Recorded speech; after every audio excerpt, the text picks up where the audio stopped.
Because I think some women might even be in denial that they have an issue. They're programmed that this is normal. UNC Chapel Hill came out with a study that showed that 3 out of 4 women struggle with disordered eating. Looking back, it's like, oh, that was anorexia. And I can tell you, Marina, I never in my life have gotten so much praise and compliments on my body than when I was at the worst of my eating disorder. We don't only normalize this, we celebrate this.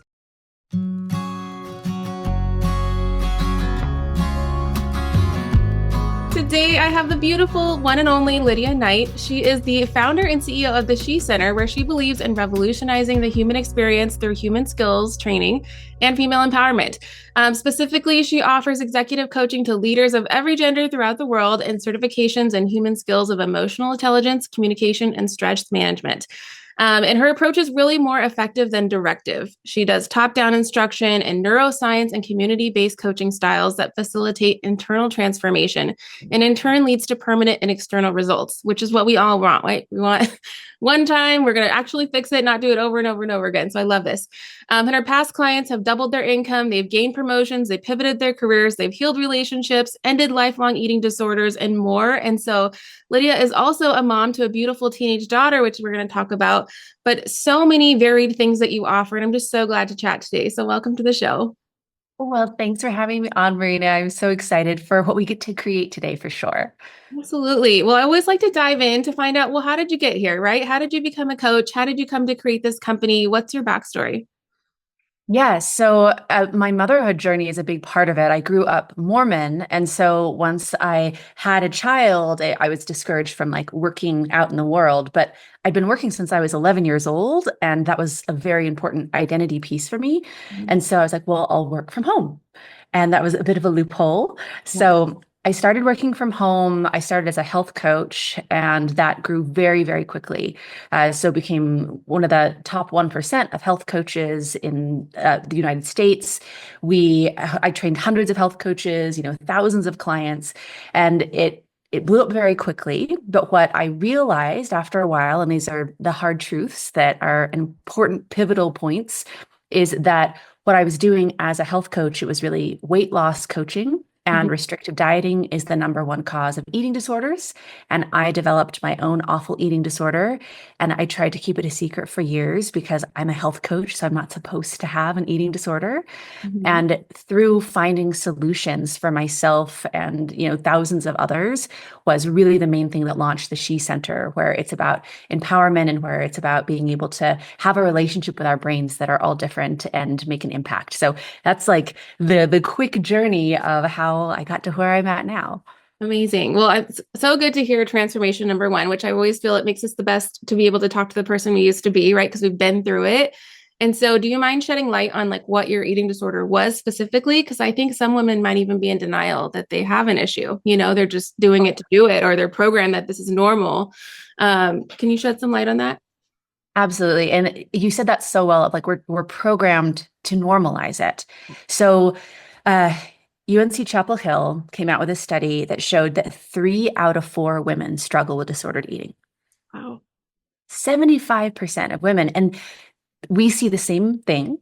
And what's really important about that is the way they did the study was they asked women their real experience versus, are you bulimic or are you anorexic? Because you get much lower results that way because we've normalized eating disorders. So for me, it started out as I'm so healthy. I'm a health coach. Like I'm going to cut out sugar and I'm going to take my measurements and I'm going to take pictures of my body and I'm going to have these regimented workouts. Yeah. And it felt at first like I'm just trying to do a good job. Like I'm trying to be a good person and I'm trying to take care of my health and look how we all should, right? These are all the assumptions in the programming that was in my mind that were very much taught as women. And it was just let's make more progress. Let's make more progress to the point where it would have, looking back, it's like, oh, that was anorexia.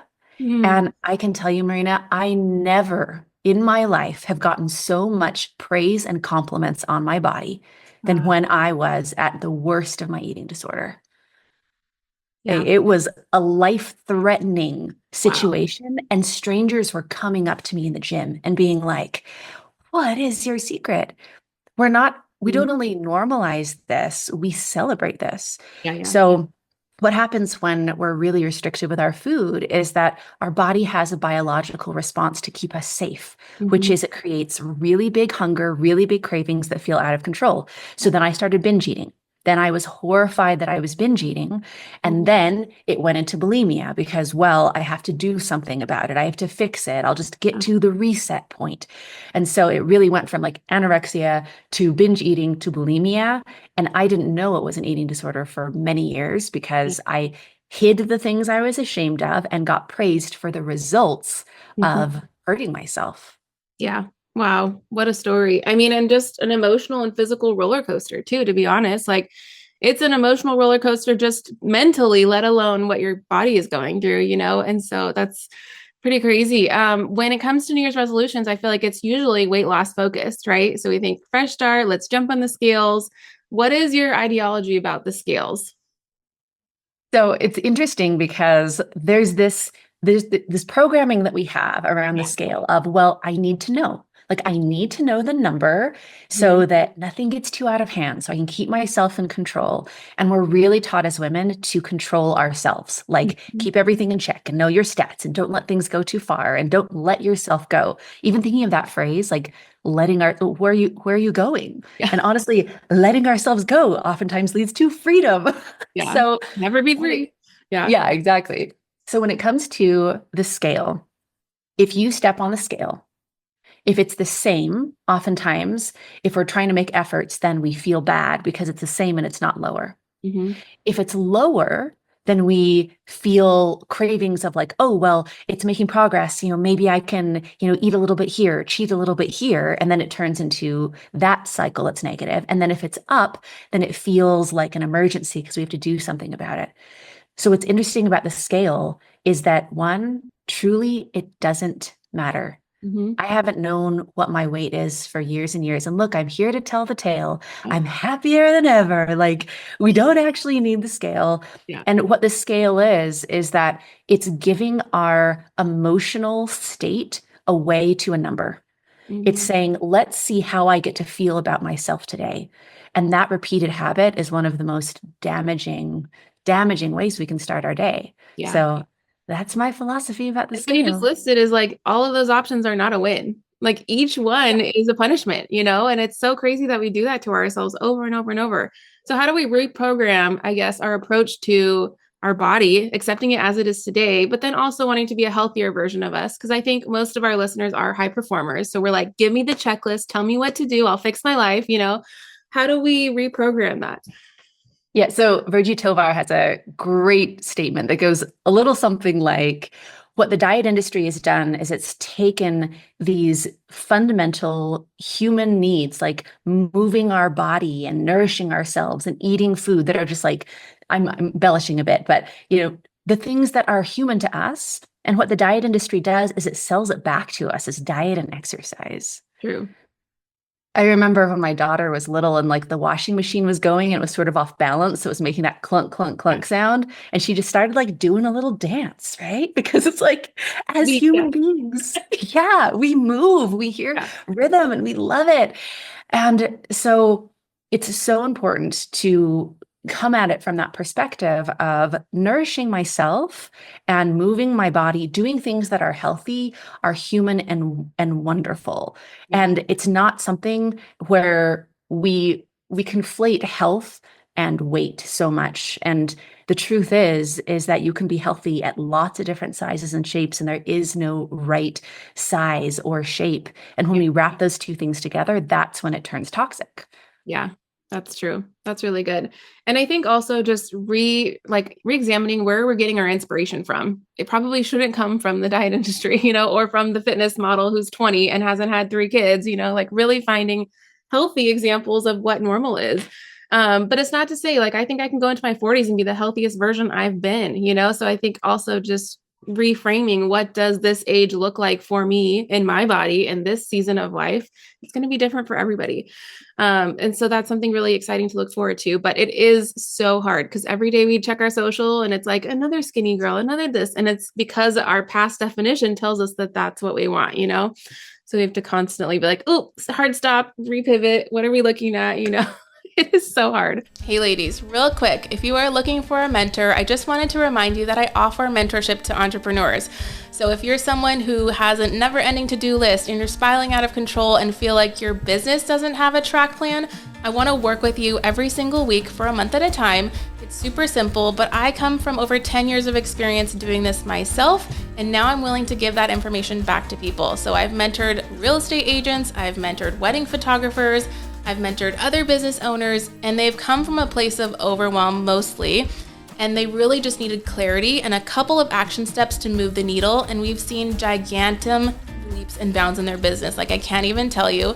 So if you're interested and you want to know what that looks like, I want you to go to marinatolentino.com, and there's a Calendly link there to do a 15-minute discovery call with me just to see if we're a good vibe check, to make sure we're on the same page, and I would love to work with you one-on-one to really boost your business to the next level. Let's dive back in. Well, you are a girl mom. And so I wanted to ask, now that she's in her teenage years, how have you kind of taught her to think about body image and maybe like contrasting with what her peers are going through? I mean, teenage years are puberty and a little bit all over the place, right? So my kids are young. I've got a 4-year-old and a 9-year-old. I'm not there yet, but I know it's coming. So I'm curious to hear what you've experienced and how you're kind of helping her shape that view.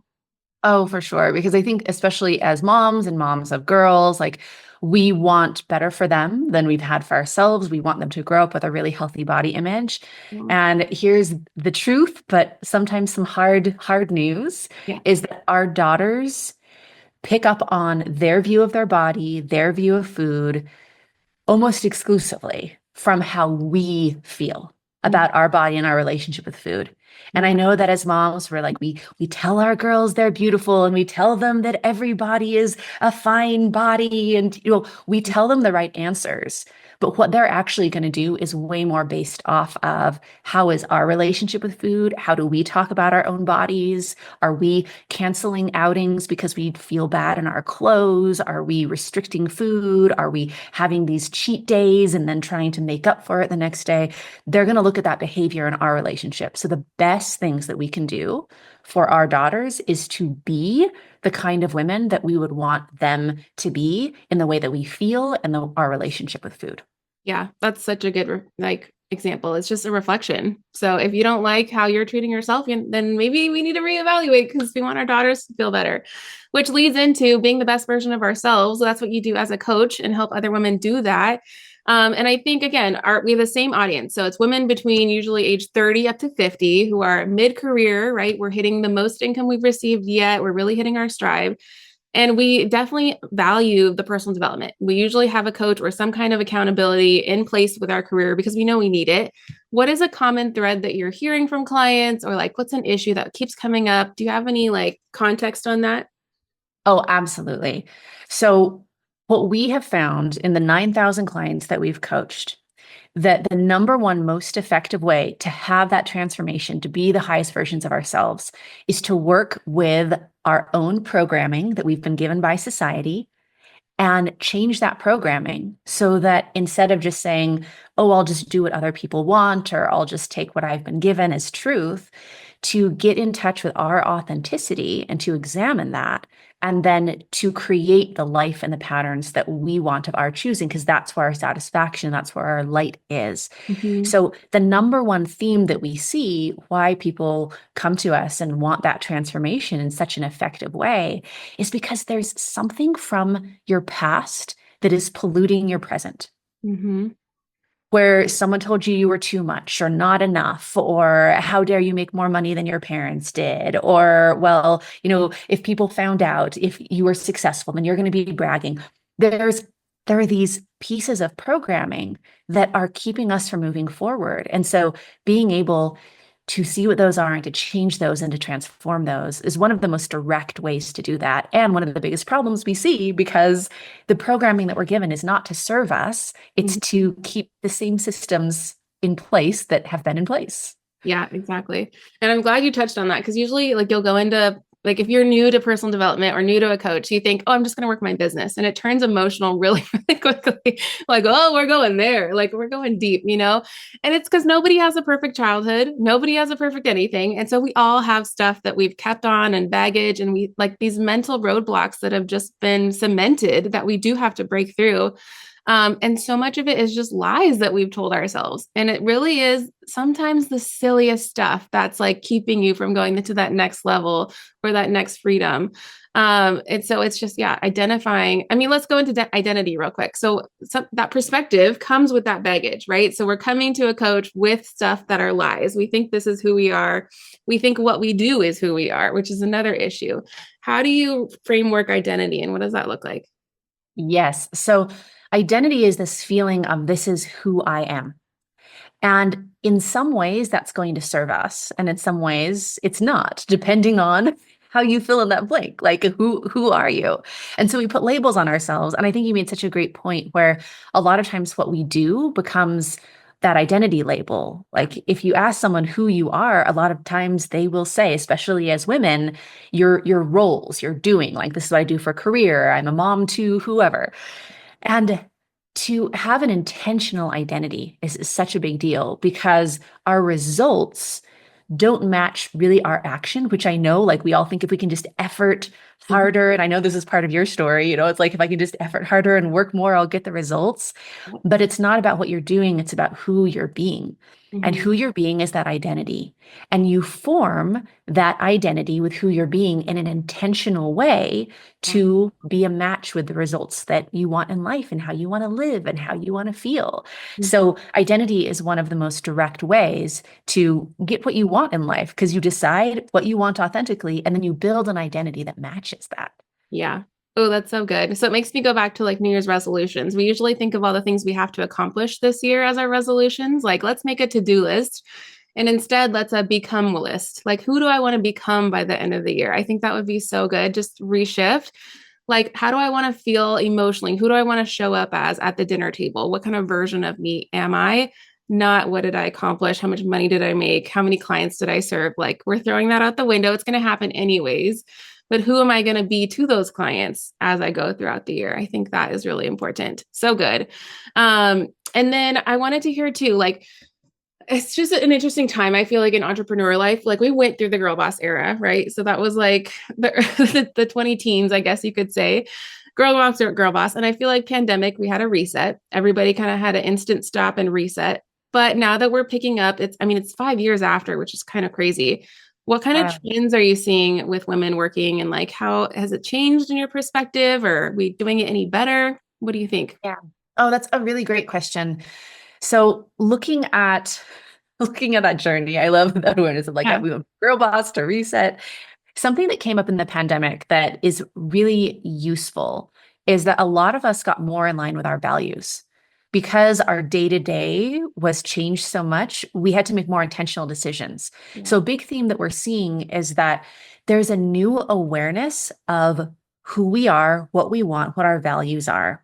And on the other side of that, or, with that is a bit of this crisis of, well, what do I do now? Like it's a bit of an upheaval time where we've committed to this is who I am and this is who I want, and I'm not going to settle for this anymore. And I want things to be better. So what, like, do I blow up my life? Do I make a career change? Like, is that going to change my relationship? Like there's a who am I? And now what do I do? Once I'm more clear on my values. So it's a really good thing, but it's a bit of a messy time and it's a bit of a turbulent time because we're all thinking there's a lot of career pivots. There's a lot of moves, to a different place that feels more aligned. Yeah, and that's an important thing to navigate well. Yeah, no, that's really good. Hey, I'm sorry to interrupt, and I hope you're enjoying this episode of the Work Like a Mother podcast. Real quick, I just want to remind you guys, if you are worried about missing an episode, you don't have to worry anymore because we are creating a weekly email that's going to go out automatically every single time there's a brand new episode. And this email is going to have everything you need to know about this week's featured guest. It's going to have all of the links and the resources that we're going to talk about in this episode. So you don't have to go around and fumble through the show notes, but it's going to be served in your inbox every single week. So if you guys want that access, be sure to click below one time in the show notes today. Sign up for that email, and then you'll never have to worry about it in the future. And bonus, if you really love this, we'd love it if you share this with a friend.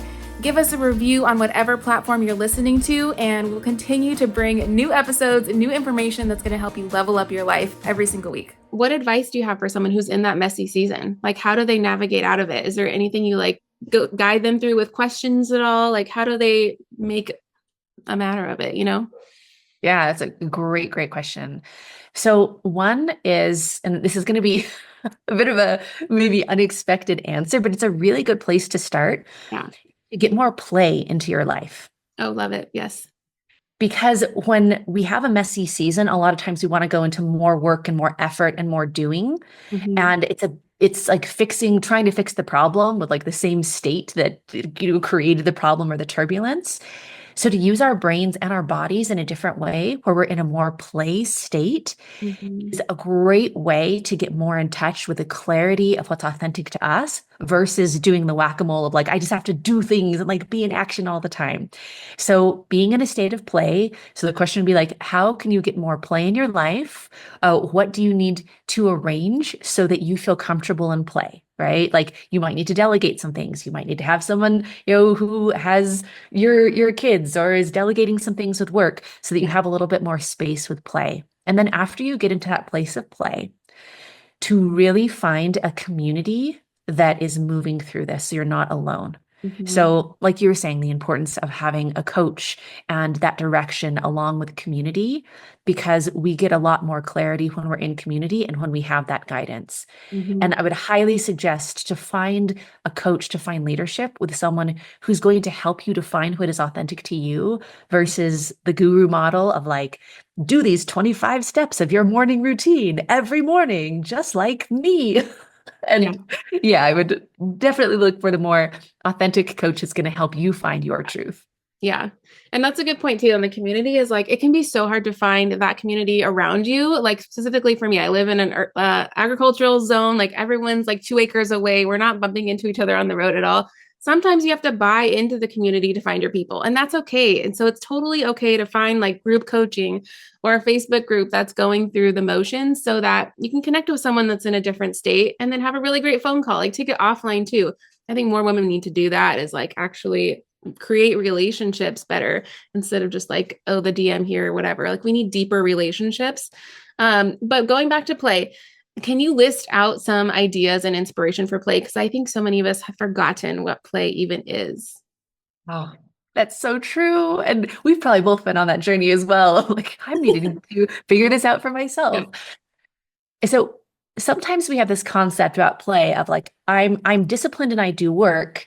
And then play is just what I'm naturally going to do when I'm not working. Like I'm going to set aside this time and I'm just going to instinctually know how to play. Yeah. It's a skill. Hard. It's a Yeah. skill you need to practice. Like Yeah. you can ask yourself, do I feel comfortable? Like if I were to take tomorrow off, not effort, not do, not be productive, if I were to just take the day off and not work, would I feel comfortable in that? Or the whole day, would I be like, well, I should be doing some work or like I have some time or, it's like, what can I check off my list? So know that it's a practice. You're going to do this many times so that you get your nervous system used to being able to be in a play state and unplug from what you usually do. So know that it's a skill. Mhm. And one of my best tips for this is to go out in nature.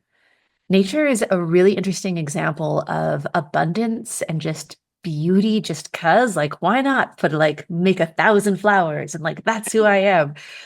So there's a wonderful connection when we're out in nature, and there's also wonderful examples out in nature. So even a walk, not like to track your steps, but just like a leisurely walk in nature or being outside where you're not usually, bundle up if it's cold. But to be out in nature and to set aside that time and know it's a practice is a really great introduction to play. Because just being outside, looking around, is a good way to get your body involved and get you in touch with like that organic, oh, I can rest and I can enjoy. Yeah. Oh, that's such a good one. And it's so true. So I started doing this like a couple years ago. I was like, I'm going to take a Sabbath. I'm going to take a full day off of work and just be not shop or anything and just try it out. And let me tell you, it was the most hard thing in my life to not check email, to not check DMs or anything, to just like be present with my family. And I was like, these are the people I love the most. Why is it so hard to just be here in the room? Like it's so challenging. And then to not clean and not like just hustle around the house, because we can do that. We can keep ourselves busy by doing nothing. We can still be busy all day. And then really just figuring out like what did I used to do before kids that was fun? And kind of going through like a checklist, like, oh, I used to paint. Oh, I used to knit. I used to have all these fun creative hobbies that are collecting dust or I don't have them anymore. And just bringing them out to be like, oh, yeah, I used to play piano. Let's just plunk around. Once you start doing it, it'll start to open up more of those like neurons of like, oh, yes, I remember this fun part of me. But for so many of us, she's buried. She's way back there. And we just got to bring her back to the surface. And I can Oh, tell you, you're discovering. Yeah, yeah, you're discovering her for the first time. Like I love that being able to go back and think, what did you used to enjoy? And for some of us, like I had an experience growing up where financially supported myself from the time I was 11. Like I was the only adult in my family since I was a kid. And wow. so for some of us, it's discovering that for the first time. Yeah. Which what a breakthrough. Oh my gosh. If we can get there for more women, like so needed. But so much to look forward to. So these are all really good, I think, just reshifts, framework, perspective for the year. To focus on identity of who you're becoming, not what you're going to achieve. That's recap. And then to play more. I think those are two really good takeaways from this episode. To just like, have fun again. Like that is the point of life. If we're just stressing and doing, we're not living. So that's really, really good. What do you want someone to do after this episode? Do they go to your website or how do they get in touch with you? Yes, absolutely. So we've got a fun place for you to land. It's our website, theshecenter.org/podcast. And that's a fun little shortcut to lots of great things. So we've got some books upcoming. We've got a double memoir that talks a little bit about my story and my dad's story, looking for his kids for 25 years. Wow. And then the deprogramming process, we have a book coming out called Thought Leader, which is, the principles you've been teaching for 14 years, all in a book.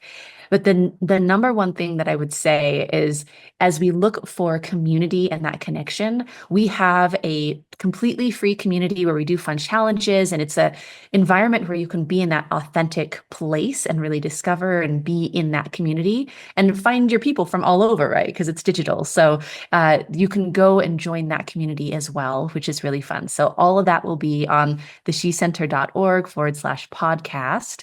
And that would be a great place to go after this. Amazing. And we'll definitely have that link below so they can easily click through. And then every episode, I end it with a fun rapid fire. So do you go to Starbucks? And if you do, what's your order? I do not, Okay. but I can tell you my order at other places. Yeah. What do you like to drink for beverages? Okay, so Marina, I just recently discovered this, which I love. It's a dirty matcha. So I get like a matcha, Yes. but like a shot of espresso and like lots do of the whipped same cream thing. on the top. Yes. Yeah. I'm like, oh, that's my new favorite. Yeah. So good. What do you make for dinner if it's last minute? Oh, I don't love cooking, and I have an amazing partner that cooks dinner. There you go. So you say, I'm hungry. That's what you say. Yeah. Do you go to Target? And if you do you have a favorite designer there? Oh, not usually, but I love getting clothes from like estate sales. It's Oh. really fun around where I live. Like there are great estate sales. And so most of my wardrobe is from estate sales. That is a good hack. That's not something you hear every day, and I totally forgot about it. And then I'm starting to add this one new this year, but what city do you live in and why do you love your city? Santa Fe, New Mexico. I love it so much. It has all four seasons, but sunshine all around the year. It has such a wonderful energy. Like it has a very like spiritual, grounded energy and amazing culture. And it's beautiful. Like we love it here. Amazing. Yeah, year-round things to do, tons of nature. Love Arizona. That's awesome. Name a book or a podcast you'd recommend to our audience and why? Oh, one that is a core of our executive coaching is The Untethered Soul by Michael Singer. It's one of the best books of knowing how to have an internal experience that you love and to like do life well. Like it's so good. I've never heard of that one. Okay, I'm gonna look that up. TikTok or Instagram? Oh, TikTok all day long. I saw you went viral on one. That's awesome. Okay, and then what is your TikTok and Instagram handles? Yes. So at the She Center is our company one, but I also have another one that's at Honest Story Time, and it's me telling stories of growing up in a cult. I have a crazy past, and I just decided to start sharing the stories, and it's blowing up. We've got multiple viral videos. It's been very fun to share. So if you want some crazy stories, feel free to go to Honest Story Time. Okay, so good. You'd be a very interesting person to sit around a bonfire and just talk for 6 hours. I'm sure of it. You have so many stories. Well, Thank thank you. you so much, Lydia. It was a pleasure to meet you and hear so much about your journey. And I'm just excited for people to discover you and get on with their life and make it better, which is the whole point of this. So thank you so much. Love it. Thank you for what you do and bringing us together. What a joy. Yes, well, take care. We'll be in touch. Bye.